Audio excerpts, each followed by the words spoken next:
نحمدہ ونصلی علی رسولہ الکریم اما بعد۔ یہ ایک دعا انشاءاللہ ایسے بتانے جا رہا ہوں جس دعا سے انس بن مالک رضی اللہ عنہ کی زندگی اور تقدیر بدل گئی۔ یہ واقعہ صحیح بخاری میں موجود ہے۔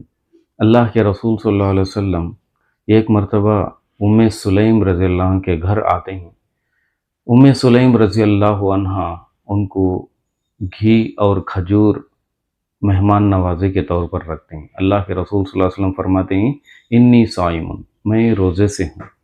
تو اللہ کے رسول صلی اللہ علیہ وسلم اس کے بعد گھر کے کونے میں جا کر نماز ادا کرتے ہیں، اور پھر وہ فارغ ہو کر نماز سے جب لوٹتے ہیں تو ام سلیم رضی اللہ عنہ اپنے بیٹے انس بن مالک رضی اللہ عنہ کے لیے اللہ کے رسول صلی اللہ علیہ وسلم سے پوچھتے ہیں اللہ کے رسول ان کے حق میں دعا کر دیجیے۔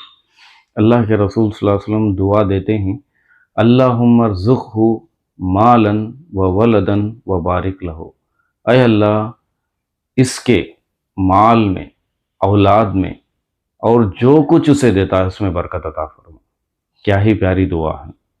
انس بن مالک رضی اللہ عنہ کہتے ہیں یہ دعا کا اثر میری زندگی میں کیسے ہوا، کس کس طرح سے میری زندگی میں یہ دعا کیسے اثر کر گئی۔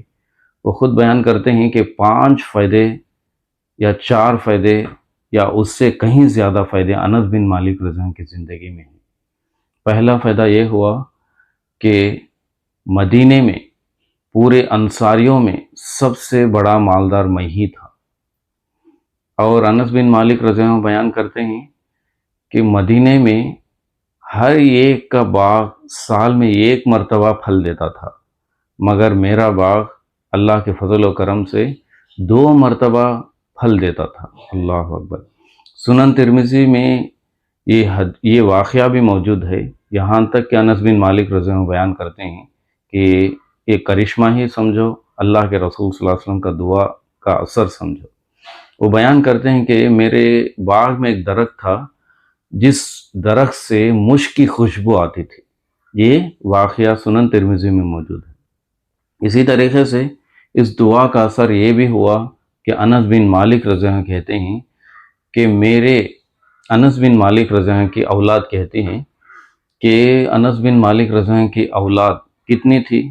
10، 20، 25 نہیں، بلکہ 120 سے زیادہ ان کی اولاد تھی۔ اللہ اکبر، 120 سے زیادہ اولاد۔ یہ اللہ تعالیٰ کی برکت ہے کہ آج کا دور ہے کہ ایک ہے تو ابھی نہیں،